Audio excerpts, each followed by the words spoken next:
आता पवारांसोबत आरपारची लढाई असेल।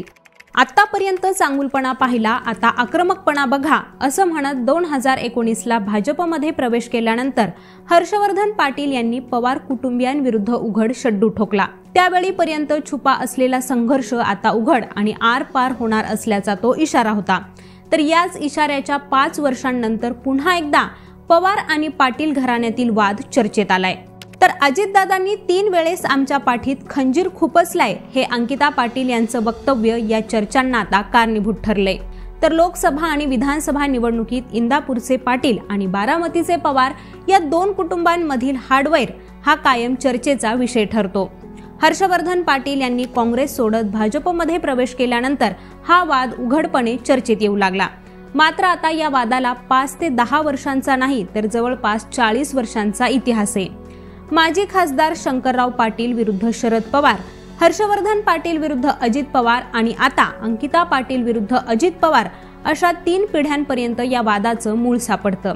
त्यामुळे आता या 2 घराण्यांमध्ये ही संघर्षाची वाट नेमकी कुठून पेटलीये याबद्दलच सविस्तर जाणून घेऊयात। तर इंदापूर हा पाटलांचा भक्कम बालेकिल्ला।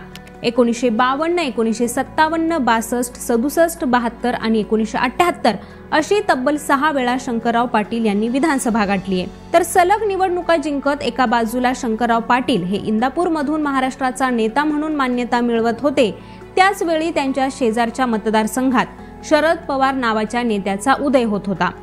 1967 साली शरद पवारांनी पहिली निवडणूक जिंकली आणि यशवंतरावांच्या नेतृत्वात ते राजकारणात एक पायरी वर चढत होते आणि बघता बघता ते 1978 साली म्हणजेच त्यांच्या राजकीय कारकिर्दीच्या अवघ्या 11व्या वर्षातच ते मुख्यमंत्रीही झाले। त्यानंतरच्या काळात शरद पवार हे पुलोदमध्ये तर पाटील हे काँग्रेस आय मध्ये राहिले। 1980 साली बारामतीमधून काँग्रेस आयने शंकरराव पाटील यांना मैदानात उतरवलं, तर जनता पक्षाने संभाजीराव काकडे यांना आणि पवारांनी मोहन धारी यांना तिकीट दिलं आणि या निवडणुकीत शंकरराव पाटील यांना विजय मिळाला, तर काकडे आणि धारिया हे पराभूत झाले। इंदापूर हा बारामतीच्या जवळ आणि बारामती लोकसभा मतदारसंघात येत असल्यामुळे इथं पवारांचा प्रभाव तयार झाला होता। त्यामुळे त्यांनी धारियांचा पराभव केला असला तरीही तो प्रत्यक्षात मात्र शरद पवारांचा पराभव होता। मुख्यमंत्री राहूनही पवारांना त्यांच्याच होम ग्राउंडवरती मात मिळाली होती आणि इथूनच या दोघांमध्ये वादाची पहिली ठिणगी पडली आणि यानंतर पवारांना या पराभवाचा वचपा काढण्याची संधी मिळाली ती 1984 मध्ये। इंदिरा गांधी यांच्या निधनानंतर झालेल्या त्या निवडणुकीत देशभरात काँग्रेसचं वारं होतं, तर काँग्रेसनं जवळपास त्यावेळेस 404 एवढ्या ऐतिहासिक अशा जागा जिंकल्या। मात्र त्या सहानुभूतीच्या लाटेतही महाराष्ट्रात समाजवादी काँग्रेसने 2 उमेदवार निवडून आणले होते आणि त्यात एक होते ते म्हणजे शरद पवार आणि दुसरे होते ते म्हणजे साहेबराव डोणगावकर। शरद पवारांनी शंकरराव पाटलांना आसमान दाखवलं। मात्र 1985 साली शरद पवारांनी खासदारकीचा राजीनामा दिल्यामुळे पोटनिवडणूक जाहीर झाली आणि त्यावेळी काँग्रेसकडून पुन्हा शंकरराव पाटील तर जनता पक्षाने संभाजीराव काकडे यांना तिकीट दिलं। संभाजीराव काकडे यांनी शंकरराव पाटील यांचा पराभव केला आणि तेव्हा पवारांच्या मदतीमुळेच काकडे हे निवडून आलेत अशी चर्चा झाल्यामुळे पवार आणि पाटील घराण्याच्या संघर्षात आणखी एक निवडणूक पार पडली। पुढे शरद पवार हे काँग्रेसमध्ये आले। 1989च्या निवडणुकीत शंकरराव पाटील यांना काँग्रेसनं पुन्हा तिकीट दिलं आणि त्यावेळी ते निवडून सुद्धा आले, तर त्यांनी जनता दलाच्या संभाजीराव काकडे यांचा पराभव केला। पवार आणि पाटील यांच्यात झालेली ती पहिली आणि शेवटची मैत्रीपूर्ण निवडणूक ठरली। 1991 साली लोकसभेच्या निवडणुका या जाहीर झाल्या आणि काँग्रेसकडून पुन्हा एकदा शंकरराव पाटील यांनी तयारी सुरू केली। विद्यमान खासदार असल्याने त्यांनाच पुन्हा एकदा तिकीट मिळणार हे जवळपास निश्चित होतं। मात्र मुख्यमंत्री असलेल्या पवारांनी खेळी केली आणि आपल्या पुतण्याचं राजकीय लॉन्चिंग केलं। शंकरराव पाटील यांना डावलून अजित पवार यांच्यासाठी काँग्रेसकडून तिकीट मिळवण्यात शरद पवार हे यशस्वी झाले आणि अजितदादांनी ही निवडणूक जिंकली। तर 1996 साली शरद पवार हे स्वतः काँग्रेसकडून लोकसभेला उभे राहिले, तर काँग्रेसने डावलल्यामुळे शंकरराव पाटील यांनी अपक्ष अर्ज भरत मैदानात उडी घेतली आणि त्यांना भाजप शिवसेनेने पाठिंबा दिला। शरद पवार यांच्यासाठी ती आजवरची सगळ्यात अवघड निवडणूक ठरली होती। तर सुप्रिया सुळे या 2014 साली 70,000 मतांच्या मताधिक्याने विजयी झाल्या होत्या। मात्र त्यांच्यापेक्षाही पवार यांना 1996ची निवडणूक ही अवघड गेली होती। अखेरीस पवारांनी शंकरराव पाटील यांना 1,60,000 मतांच्या मताधिक्याने आसमान दाखवलं। एका बाजूला शरद पवार आणि शंकरराव पाटील यांच्यात संघर्ष सुरू असतानाच दुसऱ्या बाजूला मात्र शंकरराव यांचा पुतण्या हर्षवर्धन पाटील आणि शरद पवार यांचा पुतण्या अजित पवार या दुसऱ्या पिढीतही संघर्षाची ठिणगी पडली होती. 1994 साली हर्षवर्धन पाटील हे पुणे जिल्हा परिषदेसाठी इच्छुक होते, मात्र काँग्रेसने त्यांना त्यावेळेस तिकीट नाकारलं आणि त्यावेळी अजित पवारांमुळेच तिकीट नाकारलं असा आरोप करत त्यांनी बंडाचं निशाण सुद्धा फडकवलं होतं. आणि त्यानंतर काँग्रेसच्या विरोधात अपक्ष उभे राहून हर्षवर्धन पाटील हे जिल्हा परिषदेसाठी विजयी सुद्धा झाले.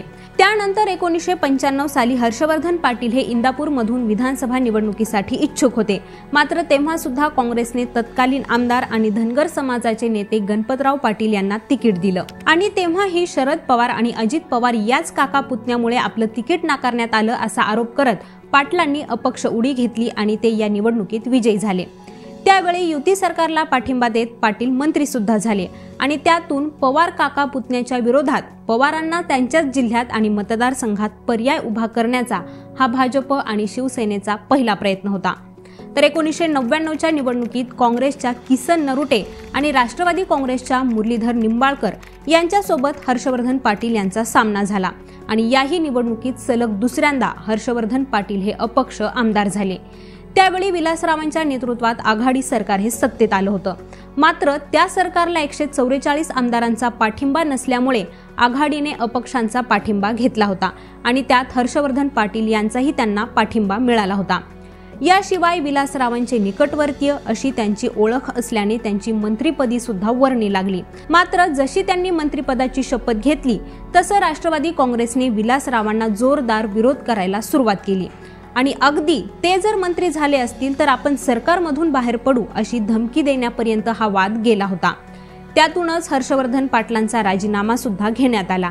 तेव्हा हा अपमान मात्र हर्षवर्धन पाटलांच्या चांगलाच जिव्हारी लागला होता. मात्र त्यावेळेस विलासरावांनी त्यांना सोडलं ना त्यांनी विलासरावांना सोडलं आणि 2002 मध्ये पवार यांच्या छुप्या विरोधानंतरही पाटलांची पुन्हा एकदा मंत्रिपदी वर्णी लागली. त्यानंतर पुढे 2004 मध्ये काँग्रेसने इंदापूर आपल्याकडे घेत ते पाटील यांच्यासाठी सोडला. तर पाटील यांनी अपक्ष राहूनच इथून विजय मिळवला आणि 2019च्या निवडणुकीपूर्वी मात्र विलासरावांनी पाटलांना पुन्हा काँग्रेसमध्ये आणलं. 1994 साली सोडलेला हा हात पाटलांनी 2009ला पुन्हा एकदा धरला. त्यावेळी त्यांनी 2009च्या लोकसभा निवडणुकीत सुप्रिया सुळेंना मदतही केली होती आणि त्या निवडूनही आल्या होत्या. त्यामुळे आता वेळ होती ती विधानसभेला पाटील यांना मदत करण्याची. मात्र इथूनच सुरू झाला अंकिता पाटील यांनी आरोप केलेल्या निवडणुकीचा इतिहास. आणि त्या निवडणुकीत अजितदादांच्या अत्यंत जवळच्या समजल्या जाणाऱ्या दत्ता मामा भरणे यांनी हर्षवर्धन पाटलांच्या विरोधात रिंगणात उडी घेतली. तर शरद पवार आणि अजित पवार यांनीही त्यांना पाठिंबा दिल्याची त्यावेळेस चर्चा होती आणि त्यावेळी केंद्रीय नेतृत्वाने समजूत काढल्यानंतर पवारांनी नमतं घेतलं आणि पाटलांचा अवघ्या 8,000 मतांनी विजय झाला. पुढे 2014च्या निवडणुकीत पाटलांनी पुन्हा एकदा सुळेंना मदत केली. मात्र विधानसभेला ही युती तुटली आणि दत्ता मामा भरणेंना राष्ट्रवादीकडून अधिकृत तिकीट मिळालं. त्यावेळी हर्षवर्धन पाटलांचा 14,000 मतांनी पराभव झाला. तर 2019च्या लोकसभेला पुन्हा पाटील यांनी सुळेंना मदत केली आणि सुळे त्यावेळेसही निवडून आल्या आणि त्यांना इंदापूरमध्ये लीड सुद्धा मिळालं आणि या बदल्यात विधानसभेची जागाही काँग्रेसला सोडायची अशी चर्चा झाल्याचं सांगण्यात आलं होतं. मात्र राष्ट्रवादीनं इंदापूर सोडण्यास नकार दिला. त्यावेळी आपण अनेक दिवस काँग्रेस नेत्यांकडे आशेने पाहत होतो, मात्र आपल्याला शब्द मिळाला नाही. मित्रपक्ष राष्ट्रवादी काँग्रेस दगाबाजी, फसवणूक, लबाडी केली आणि स्वपक्षाने वाऱ्यावर सोडलं, आपण कात्रीत सापडलो असं म्हणत त्यांनी भाजपची वाट धरली. त्यानंतर आता माझा मार्ग मोकळा आहे आणि आता पवारांसोबतची आरपारची लढाई असेल. आतापर्यंत चांगुलपणा पाहिलाय, आता आक्रमकपणा बघा असं म्हणत त्यांनी पवारांविरोधात उघड तलवार उघडली होती आणि आता हीच तलवार अंकिता पाटील यांनी सुद्धा हातात घेतलीये. मात्र आता अजित पवार यांना सुनेत्रा पवार यांच्यासाठी हर्षवर्धन पाटलांची मदत लागणार आहे. त्यामुळे त्यांनी अंकिता पाटील यांच्या वक्तव्यावर नवीन जनरेशन काही बोलली म्हणून लगेच त्या वक्तव्याचं उत्तर द्यायचं नसतं असं म्हणत अतिशय सौम्य प्रतिक्रिया दिली आहे. त्यामुळे आता सुनेत्राताईंना मदत करण्याच्या बदल्यात इंदापूर अजितदादा भाजपसाठी सोडणार का? याशिवाय अजितदादा आणि हर्षवर्धन पाटील यांच्यातील हा वाद मिटणार का? आणि पुन्हा एकदा लोकसभा झाल्यानंतर अजितदादा दत्ता मामांसाठी जोर लावणार का? हे पाहणं आता महत्त्वाचं ठरणार आहे. तर मंडळी, आता याबाबतच्या तुमच्या असणाऱ्या प्रतिक्रिया आम्हाला कॉमेंट करून नक्की सांगा तसंच यांसारख्याच राजकीय विश्लेषणांबद्दल जाणून घेण्यासाठी लेट्सअप मराठीला सर्वच सोशल मीडिया हँडलवरती फॉलो करायला विसरू नका। पाहत रहा लेट्सअप मराठी।